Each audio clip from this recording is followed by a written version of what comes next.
Hello, it's a Working Whiskey Woman, and tonight we're going to continue our series in terms of working whiskey women. Remember last time we talked about Jeff DeCreed out in Shelbyville, which is a really fantastic 4-grade bourbon. Tonight we're going to talk about Fawn Weaver's company. She's CEO and co-founder of a whiskey distillery in Tennessee called Uncle Nearest. Now, you might want to know why it's called Uncle Nearest. Well, Uncle Nearest is Nearest Green, and Nearest Green was actually a slave who taught Jack Daniels how to make whiskey. And this is the one thing that makes American whiskey and bourbon extremely unique within the world. First of all, as we talked about in the first video, it's made of corn, primarily of corn, which is basically native to the Americas, from basically Central America, South America, North America. So it's native to this side of the world. The second thing is that it wasn't just the Scottish that brought this over, the English, but there was also everybody, the melting pot of the United States, that kind of put their own spin and their own twist into this. So it was known that there had been slaves coming from West Africa that were master distillers in several different places, and basically the South, where there were slaves. And they basically infused their own techniques into what we know as American whiskey. So there's many different elements, such as corn, native, many different techniques, which are native to all those who basically come to these shores, whether they came here willingly or not. But we all basically melted together to make what we have. And we're going to celebrate that as Americans, because it's a really cool legacy that we are just who we are and is part of our culture. So for Uncle Nearest, and Fawn Weaver again started this, there's several different brands that they have, but this one I thought was particularly cool. This is the 1884. The first one is 1854, but this one, 1884, is a small batch. And the interesting thing about this one is that this is basically a selected blend by descendants of Nearest Green. And you can see on the back the name of the descendant who was the blender of this particular bottle. So pretty excited about this. I tried 1854 and was actually pretty impressed. It's, again, Tennessee whiskey.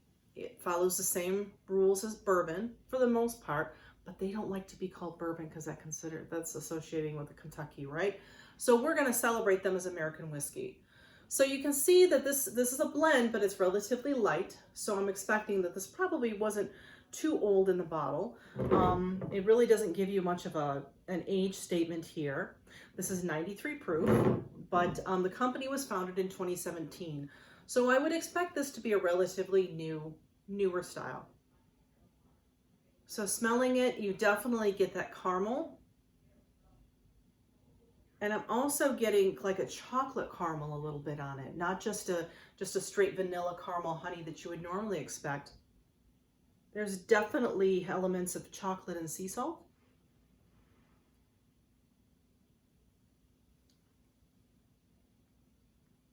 And as I take a sip, you can taste the chocolate. It's a relatively sweet on the front. And towards the back, it gets a little bit more peppery. It definitely has more of that, almost like when you have a chocolate that's got a little bit of spiciness to it, where they put like a chili pepper type of thing. But it still has that nice overall flavor. It's extremely light. This is one where, it's not a super hearty, robust one. That has a whole myriad of different types of things going on, but it's very light, and it's just very fun. It's very, very drinkable. This might be something that might be a little bit harsh for those who aren't used to too sweet, but would be really nice. I'm going to open it up with a little bit of water and see if we can push that glycol on the ethanol side, so it makes it a little bit nicer on the hug.